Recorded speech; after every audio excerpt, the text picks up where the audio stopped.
నిర్గమకాండము 2వ అధ్యాయము. లేవి వంశస్థుడొకడు వెళ్లి లేవి కుమార్తెను వివాహం చేసుకొనెను. ఆ స్త్రీ గర్భవతి అయి కుమారుని కని వాడు సుందరుడై యుండుట చూచి 3 నెలలు వానిని దాచెను. తరువాత ఆమె వాని దాచలేక వాని కొరకు ఒక జమ్ము పెట్టె తీసుకొని దానికి జిగట మన్నును కీలును పూసి అందులో ఆ పిల్లవానిని పెట్టి ఏటి ఒడ్డున జమ్ములో దాన్ని ఉంచగా వానికేమి సంభవించునో తెలుసుకొనుటకు వాని అక్క దూరముగా నిలిచియుండెను.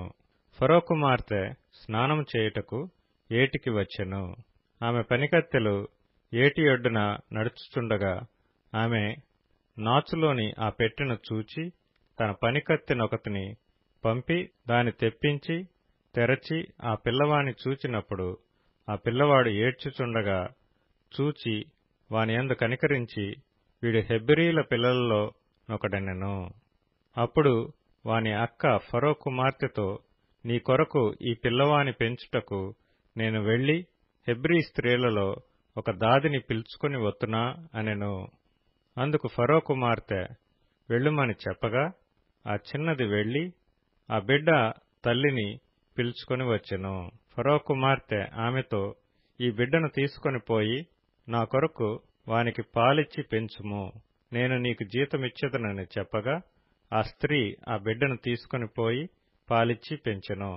ఆ బిడ్డ పెద్దవాడైన తరువాత ఆమె ఫరో కుమార్తె యొద్దకు అతని తీసుకొని వచ్చెను. అతడు ఆమెకు కుమారుడాయెను. ఆమె నీటిలో నుండి ఇతని తీసితినని చెప్పి అతనికి మోషే అని పేరు పెట్టెను.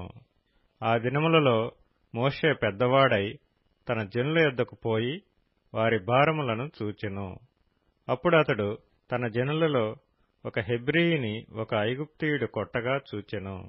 అతడు ఇటు అటు తిరిగి చూచి ఎవడనూ లేకపోగా ఆ ఐగుప్తీయుని చంపి ఇసుకలో వాని కప్పిపెట్టెను.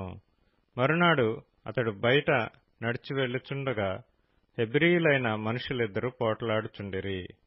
అప్పుడతడు అన్యాయం చేసిన వాని చూచి, నీవేళ నీ పొరుగువాని కొట్టుచున్నావని అడుగగా అతడు, మా మీద నిన్ను అధికారినిగాను తీర్పరినిగాను నియమించిన వాడెవడు?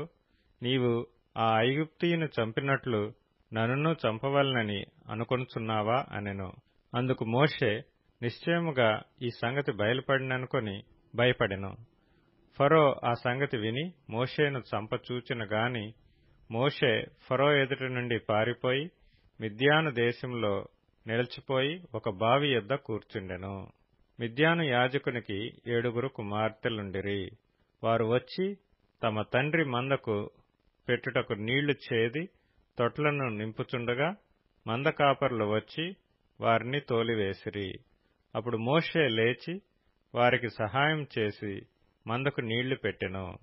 వారు తమ తండ్రి అయిన రగూయేలు నొద్దకు వచ్చినప్పుడు అతడు, నేడు మీరింత త్వరగా ఎట్లు వచ్చితిరనెను.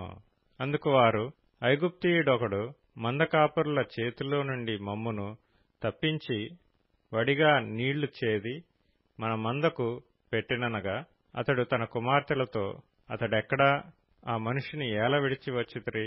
భోజనమునకు అతన్ని పిలుచుకొని రండనెను. మోషే ఆ మనుష్యునితో నివసించుటకు సమ్మతించెను. అతడు తన కుమార్తె అయిన సిప్పోరాను మోషేకిచ్చెను.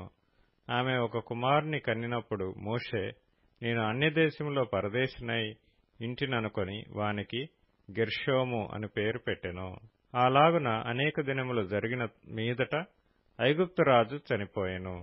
ఇశ్రాయేలీయులు తాము చేయుచున్న వెట్టి పనులను బట్టి నిట్టూర్పులు విడుచుచు మొరపెట్టుచుండగా తమ వెట్టి పనులను బట్టి వారు పెట్టిన మొర దేవుని యొద్దకు చేరెను.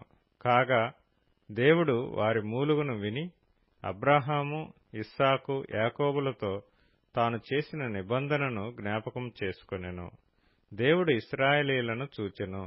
దేవుడు వారి యందు లక్ష్యముంచెను.